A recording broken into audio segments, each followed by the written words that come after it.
Yes, rather an interesting tale in a way. I was actually asked if I would sit on the panel, which was formed by the Sheffield City Council, I believe, in the first instance, to interview various applicants for the job of delivering the Age Better in Sheffield programme. And so I think it was because at the time I was the chair of what was then the Third Sector Assembly, which had been formed up. I think that was the reason why I was invited, but anyhow, I sat on the panel, and after we'd seen a number of potential candidates and applicants for the job, we actually, I think the very last group that we saw was from the South Yorkshire Housing Association, and everybody thought, Housing Association, how relevant is that? Well, we were absolutely blown away with the presentation that we got, and the outcome of it was we were unanimous in our decision that we wanted to ask the South Yorkshire Housing Association to be the lead authority for us to deliver the programme. So I was actually there almost before the beginning, in a sense, and then I thought to myself, this sounds really exciting, and it was put over to us in such a way that we really fell for the whole concept of the Housing Association coming in to do the delivery. And so when I realised that it was something that really did excite me, I thought it would be good to be a part of this as the deliveries rolled out. And so right from the outset I was on what became known as the co-partnership.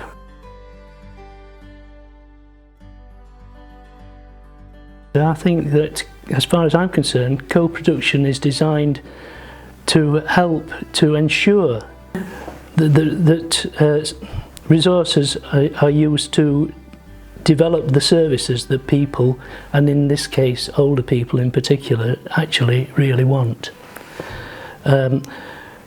Co-production is linked with the better outcomes for people who use the services, and co-production helps in its own way to build stronger communities and to develop citizenship.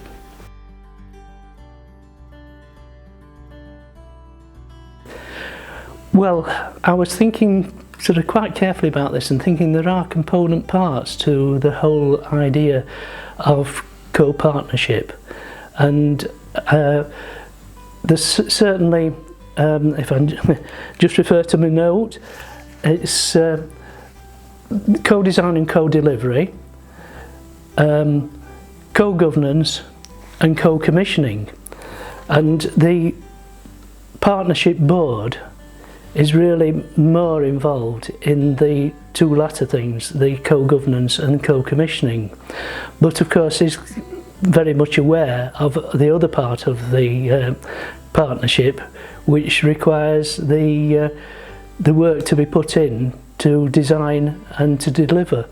So yes, it's all an integrated part in a sense.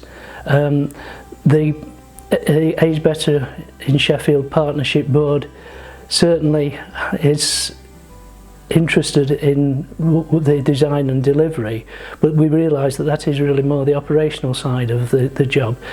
And so as far as co-governance is concerned, I think it's been, as far as we're concerned, a very light touch really. I don't think we've had the necessity to sort of delve into governance issues, because we've really had such a benefit from the staff who've been employed by South Yorkshire Housing Association and who have served the Age Better in Sheffield project so well that in actual fact it's been a pleasure. I can't remember a time when we ever had to, for instance, go to a recorded vote because there was great differences of opinion. There were a few occasions when we had to make some decisions which were brought before us, but generally speaking everything has worked in harmony, and the whole thing has been a partnership between the staff who were obviously employed by the South Yorkshire Housing Association but who were devoted to specifically providing the delivery of the Age Better in Sheffield programme, and the partnership board itself, which has been really in place to ensure that everything worked well. And I think we're very conscious of the fact that at the end of the day it is public money that we are responsible for, and I think we need to be ensured that it's being used wisely and well.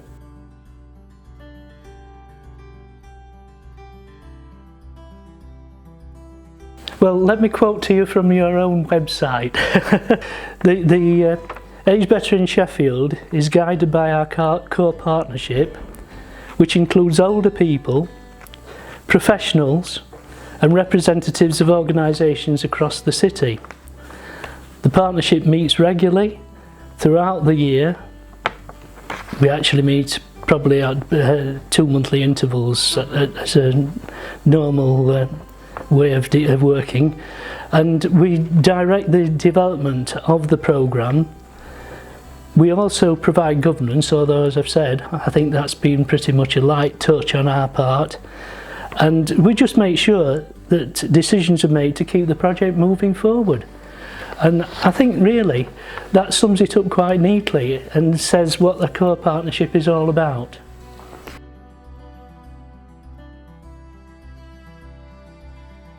It's hard to say really, because there's obviously personalities involved and people who are particularly anxious to see a project developed in a certain type of way.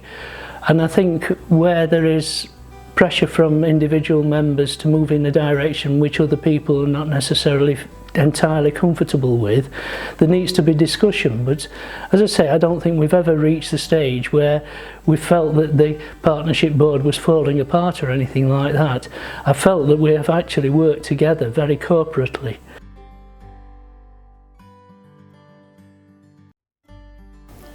I think the answer to that really is yes. I do. I think having been involved with local authorities of many years ago, when everything was done for people rather than with people and for their benefit, and with their acceptance of the way in which it was being developed, then I think those days are long since gone. I think it's more partnership now that we should be looking at, so that the people who actually receive and use the services are integrated into the design and development of them.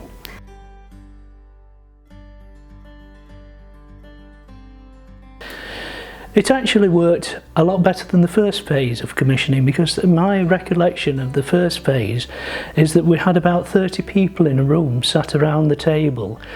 Some of them were bringing their proposals to us, and some of them were officers from the South Yorkshire Housing Association and members of the core partnership, and in all honesty it was a bit unwieldy.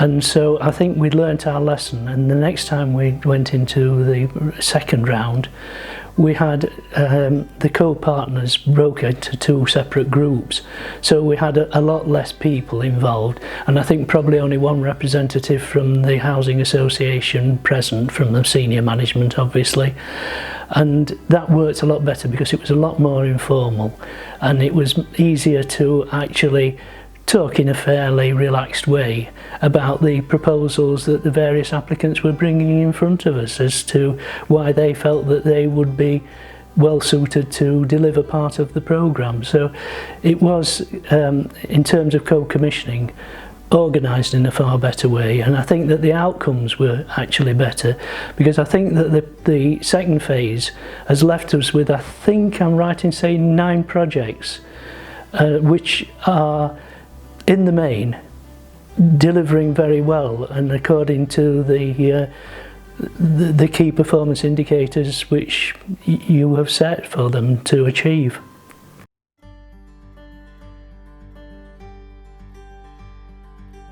I think some people might need to be persuaded that they are actually, their voice is important.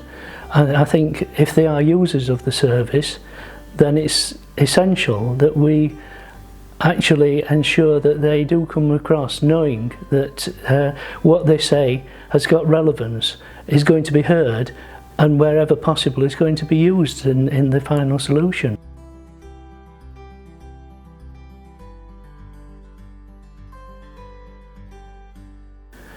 I think in all honesty that there should be some division, because the core partnership really is there in a more strategic mode in order to take an overview of the whole programme and not necessarily be vitally involved in the day-to-day delivery of that. That is the reason why we have a very excellent staff team in place who actually produce that outcome for us and bring to us any difficulties that they may have encountered and ask for guidance and advice on occasion. And I think that in order to fulfil that role satisfactorily, there has to be an understood division between the operational side and the strategic side. In essence, the core partnership board has something of, as I mentioned before, a light touch, but nevertheless needs to be what you might describe as a hand on the tiller when things go wrong. I think the essential part of a core partnership that it is there to hold the service deliverers to account and to be responsible for the service that they themselves are delivering.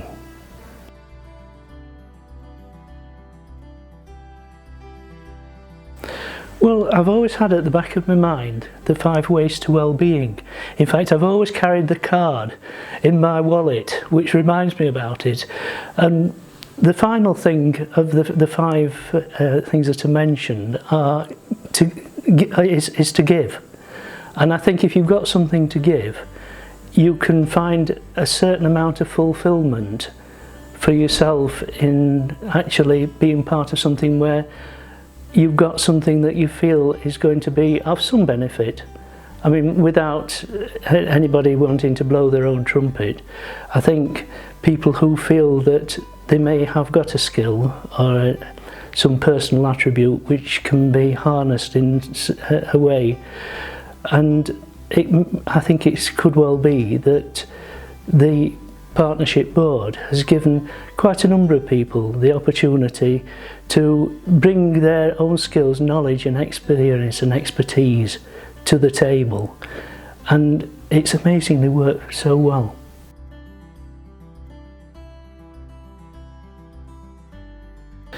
Yes, I think that it is. I think it's an important part, and it was understood by the core partnership from the outset that it was an integral part of the process.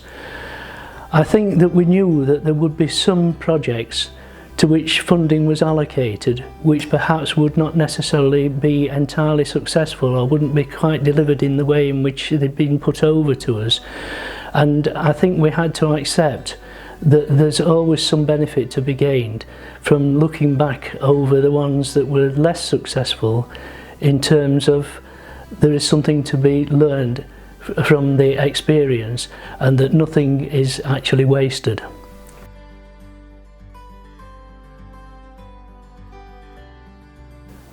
Well, I'd have to say that it isn't necessarily a universal solution for everybody, but it's certainly one which has worked for us. And I think it's most important that we say that our experience has been that this is something which we could advocate to other people to adopt, because if it works for us, why should it be that it wouldn't work for you as well?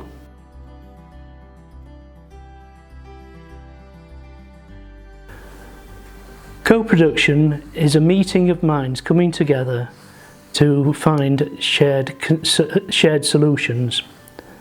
In practice, it involves people who are the people who use services being consulted, being included and working together from the start until the end of the project that affects them. Those who use a service are best placed to help to design it, and who are seen as being equal partners and co-creators. We have seen our frontline staff as a group that has engineered this as a way of working, and as a group that has seen it as the way forward.